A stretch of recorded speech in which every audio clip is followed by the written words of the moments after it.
അരനൂറ്റാണ്ട് മുമ്പ് സർക്കാർ പട്ടയം നൽകിയ ഭൂമിയുടെ ഉടമസ്ഥാവകാശത്തിനായി ഓഫീസുകൾ കയറിയിറങ്ങുകയാണ്. പീരുമേട് വാഗമണിലെ 14ഓളം കുടുംബങ്ങൾ പട്ടയം ലഭിച്ച ഭൂമിക്ക് സ്വകാര്യ തോട്ടമുടമകൾ അവകാശം ഉന്നയിച്ചതോടെയാണ് പട്ടയുടമകൾക്ക് പ്രതിസന്ധിയായത്.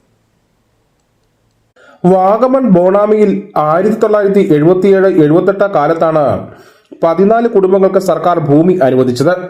എന്നാൽ പിന്നീട് സ്വകാര്യ തേയിലത്തോട്ടം ഉടമകൾ ഈ ഭൂമിക്ക് അവകാശം ഉന്നയിച്ചു. ഇതോടെ ഭൂമിക്ക് കരം അടയ്ക്കുവാനോ സ്ഥലം പോക്കുവരവ് ചെയ്യാനോ കഴിഞ്ഞിട്ടില്ല. ഇതിനിടെ പട്ടയ ഉടമകൾ പലരും മരിച്ചു. ഇവരുടെ അനന്തരാവകാശികൾ പട്ടികജാതി പട്ടികവർഗ കമ്മീഷന് പരാതി നൽകി. തുടർന്ന് കമ്മീഷൻ തോട്ടം ഉടമകളോട് ഭൂമിയുടെ രേഖകൾ ഹാജരാക്കുവാൻ ആവശ്യപ്പെട്ടു.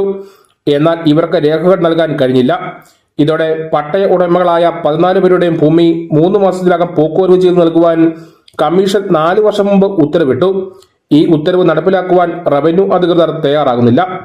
3 മാസത്തിനകം ഈ ബാക്കിയുള്ള 14 പേർക്ക്, ബാക്കിയുള്ള 6 പേർക്ക്, ഞങ്ങൾ 4 പേരെ പോയത്, അവർക്കൊണ്ടേ 3 മാസത്തിനകം പോക്കുവരവ് ചെയ്ത് പട്ടയം സ്ഥലം ഏറ്റെടുത്ത് കൊടുക്കണമെന്ന് പറഞ്ഞ് വിധി പറഞ്ഞു. പിന്നെ രണ്ടാമത് ഒരു അദാലത്ത് നടത്തി, അതിലേയും പറഞ്ഞു 1 മാസം ചെയ്യണം. മൂന്നാമതും പറഞ്ഞു ഇത്ര ചെയ്തിട്ട് ഇതുവരെ നടത്തിയിട്ടില്ല. റവന്യൂ ഓഫീസുകൾ കയറിയിറങ്ങിയിട്ടും പട്ടയഭൂമിയുടെ ഉടമസ്ഥാവകാശം സ്ഥാപിച്ചു നൽകുവാൻ ഉദ്യോഗസ്ഥർ തയ്യാറാകുന്നില്ലെന്നാണ് ആക്ഷേപം. നിലവിൽ ഈ കേസ് കാര്യങ്ങളായിട്ട് പോകുമ്പോൾ എസ്റ്റേറ്റുകാരുടെ സ്ഥലമാണെന്ന് പറഞ്ഞ് കുറേ നാൾ അതിന് പുറകെ നടന്ന്, പിന്നെ ഗവൺമെൻറ് വന്ന് അതിൻ്റെ സീലൊക്കെ വെച്ചിട്ട് പോയി.